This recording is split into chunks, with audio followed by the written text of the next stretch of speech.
मुझे नहीं पता वो क्या करते हैं, लेकिन एक बात तो बड़ा स्पेसिफिक आ रहा है ना, तो होगा ही क्या, चुनौती क्या देंगे।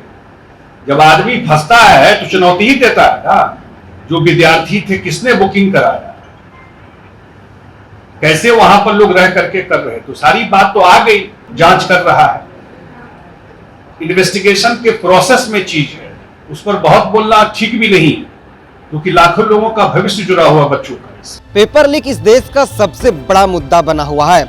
आपको बता दें कि 20-25 साल के जो स्टूडेंट का प्रॉपर्टी होता है, उनकी मेहनत होता है, चाहे 1 मिनट यानी क्यों कहें कि चुटकी भर में उनकी मेहनत समाप्त हो जाती है। नमस्कार, मेरा नाम विकास कुमार है और आप देख रहे हैं चौकस भारत न्यूज।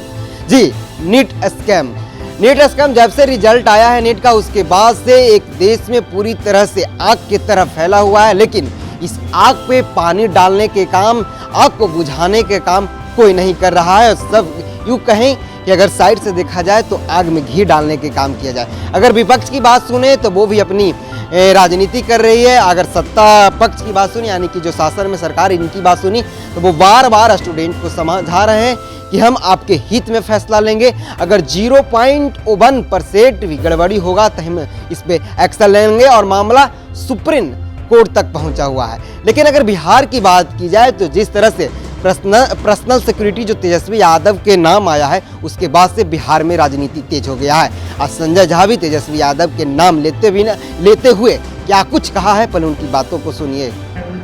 मुझे नहीं पता वो क्या करते हैं, लेकिन एक बात तो बड़ा स्पेसिफिक आ रहा है ना, उनके जो पर्सनल स्टाफ में जो थे, जो मेन एक्यूज है, उसका जगह का बुकिंग तो सब वही करवाए हुए हैं, तो होगा ही क्या, चुनौती क्या देंगे। जब आदमी फंसता है तो चुनौती ही देता है ना। ये तो ओपन तो ये ना, सब डिप्टी सीएम सारा डिटेल लेकर के दिए हैं कि कैसे एनएचआई के गेस्ट हाउस में बुकिंग था, जो विद्यार्थी थे किसने बुकिंग कराया, कैसे वहां पर लोग रह करके कर रहे, तो सारी बात तो आ गई। सब तार उन्हीं के यहां से क्यों जुड़ जाता है जब भी कोई इस टाइप का बात आता है। इन्वेस्टिगेशन में तो आएगी ही बात, तो पार्ट हो गया इन्वेस्टिगेशन का।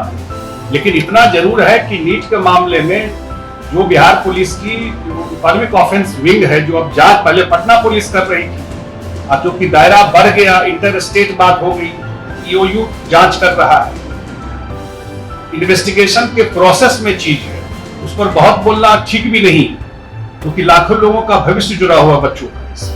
एक बार फाइनल सारा इन्वेस्टिगेशन आ जाता है, इतना जरूर हम लोग कहते हैं कि हम लोग के यहाँ इन सब मामलों में हमेशा ही फेयर और न्याय होता है। तो आपने सुना होगा, इन्होंने तो पहले कहा कि पेपर लीक एक बहुत बड़ी मुद्दा है और हम सबको बैठकर इसको जड़ को समाप्त करना चाहिए। जिस तरह से जो स्टूडेंट का एम होता है डॉक्टर बनना, इंजीनियर बनना, रेलवे नौकरियां करना, लेकिन एक पेपर लीक की वजह से उनकी सपना टूट जाती है और इतने जो धांधली हो रहा है उसको रोकना चाहिए। लेकिन जिस तरह से तेजस्वी यादव के नाम आया है, इन्होंने कहा है कि कोई भी पेपर लीक होता है तो उनका नाम क्यों आता है, आखिर प्रीतम यादव कौन है, पीएस जो उनका है, एनएचआई का जो गेस्ट हाउस होता है उसको क्यों बुक किया गया विद्यार्थी द्वारा।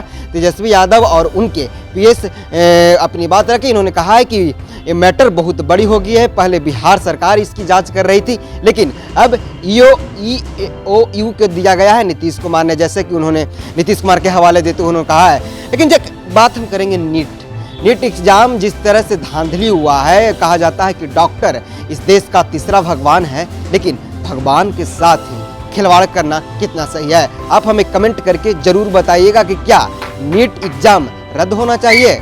धन्यवाद।